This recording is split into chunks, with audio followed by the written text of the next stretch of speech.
Salut à tous, j'espère que vous allez bien. Aujourd'hui, je vous propose une vidéo où je vous parle des films que j'ai vraiment envie de voir en 2021. On ne peut pas dire que nous fûmes gâtés par pléthore de films en 2020. En revanche, même si 2021 n'a pas commencé sous les meilleurs auspices, les grosses sorties commencent à arriver avec abondance pour mon plus grand plaisir. Ainsi, j'attends avec impatience la sortie du nouveau James Bond, No Time to Die, avec Daniel Craig dans son dernier rôle dans la peau de 007, ou pour les moins anglophones d'entre vous, 007. Vous êtes prêts? Alors c'est parti. Candyman est la suite du film Candyman sorti en 1992. L'histoire de Candyman est inspirée de la nouvelle The Forbidden de Clive Barker, dont le scénario fut adapté au cinéma par Bernard Rose. Nia DaCosta coécrit et met en scène ce film. Si ce nom ne vous dit rien, c'est parce que, avant de prendre la direction de Candyman, Nia DaCosta n'a mis en scène qu'un seul film. Cependant, retenez bien ce nom car elle va mettre en scène la suite de Captain Marvel, de Marvels qui sortira en 2022. Vous rappelez-vous de la cité Cabrini Green à Chicago et de la terrible légende de Candyman qui a frappé certains de ses habitants? Les événements de ce film ont lieu 10 ans après la dernière tragédie. On voit la vie de l'artiste peintre Anthony McCoy et de sa petite amie Brianna Cartwright, qui ont emménagé dans un luxueux appartement qui fut construit sur le site de l'ancienne cité maudite. Un jour, comme par hasard, Anthony va rencontrer un ancien habitant de la cité qui va lui raconter l'effroyable histoire de Candyman. Alors que sa carrière est au point mort et qu'il est en panne d'inspiration, Anthony va se servir de cette histoire pour relancer sa carrière. Je suis absolument impatient de voir la suite du film sorti en 1992 que j'avais absolument adoré. Oubliez toutes les suites merdiques qui ont suivi le chef-d'œuvre de John Carpenter sorti en 1978. Les studios Blumhouse ont relancé la saga Halloween 40 ans après la sortie du premier opus avec Halloween sorti en 2018. Une trilogie a même été prévue puisque nous allons retrouver le deuxième film de cette nouvelle saga cette année avec Halloween Kills. Le dernier opus voit Michael Myers prisonnier des flammes par le piège de Laurie. Grièvement blessée, Laurie est transportée à l'hôpital. Peu de temps après, elle découvre que Michael est toujours vivant et qu'il continue à tuer des innocents. Je vous laisse deviner la suite. Laurie va alors devoir une nouvelle fois mettre hors d'état de nuire Michael, mais cette fois-ci, elle va pouvoir compter sur les habitants de la ville d'Haddonfield. J'avais vraiment adoré Halloween sorti en 2018 et j'ai vraiment hâte de découvrir la suite de l'histoire de Laurie Strode. Halloween Kills s'agit d'un des films pour lequel j'ai une très grosse attente cette année. J'espère que je ne serai pas déçu. Eternals ou Les Éternels s'agit du troisième film de la quatrième phase de l'univers Marvel après Black Widow et Shang-Chi et la légende des 10 anneaux. Ce film est mis en scène par la scénariste et réalisatrice chinoise Chloé Zhao. Son nom ne vous dit peut-être rien, mais c'est elle qui a mis en scène un des chefs-d'œuvre de l'année 2020, Nomadland, film pour lequel elle a reçu l'Oscar de la meilleure réalisation. Les Éternels racontent l'histoire d'une ancienne race d'êtres humains créés par les Célestes ayant pour objectif de protéger la Terre et lutter contre les méchants que sont les Déviants. Les Éternels, ayant toujours vécu une vie cachée sur Terre, vont se voir obligés à sortir de l'ombre suite aux événements d'Avengers Endgame. Avec son casting exceptionnel, doté d'Angelina Jolie et Salma Hayek en tête d'affiche, je suis vraiment impatient de voir dans quelle direction l'univers Marvel va pouvoir aller car même si nous avons pu voir Black Widow au cinéma cette année, j'ai trouvé ce film un peu décevant car je pense qu'il aurait dû sortir bien plus tôt. Dune s'agit de la troisième adaptation du roman Dune de Frank Herbert sorti en 1965. Étant donné la longueur du roman, l'histoire a été divisée en deux films. Le film Dune qui va sortir cette année s'agit par conséquent de l'adaptation de la première partie du roman. À la réalisation, nous retrouvons Denis Villeneuve, réalisateur qui commence à monter à Hollywood, puisqu'il a mis en scène des films tels que Prisoners, Sicario, Premier Contact ou bien Blade Runner 2049.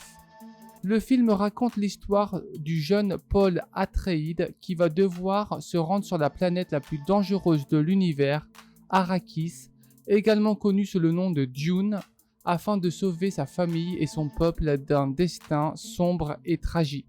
Sur cette planète se trouve une substance qui permet de prolonger l'espérance de vie et donne des super pouvoirs. Mais vous l'aurez deviné, le jeune Paul ne sera pas le seul à partir à la recherche de cette substance. Jungle Cruise, avec pour tête d'affiche Dwayne The Rock Johnson, est l'adaptation de l'attraction Jungle Cruise que l'on peut retrouver dans plusieurs parcs Disney. Nous allons pouvoir suivre les aventures de Lily Houghton et de Frank Wolf à travers la jungle amazonienne à la recherche d'un arbre dont les pouvoirs de guérison pourraient changer le sort de la médecine. Ce film a lieu pendant la Première Guerre mondiale, ce qui signifie que notre duo préféré va rencontrer l'armée allemande. Ce film pourrait être le blockbuster de l'été. Lorsque je vois à quel point j'avais adoré les deux films Jumanji avec Dwayne The Rock Johnson, je suis impatient de découvrir ce nouveau film. Je dois avouer que Dwayne Johnson est devenu mon acteur de film d'action préféré.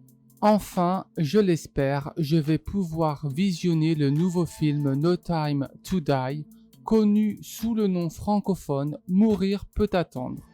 Traduction un peu erronée pour ceux d'entre vous qui ne manient pas la langue de Shakespeare avec brio, car No Time to Die se traduit par pas le temps de mourir.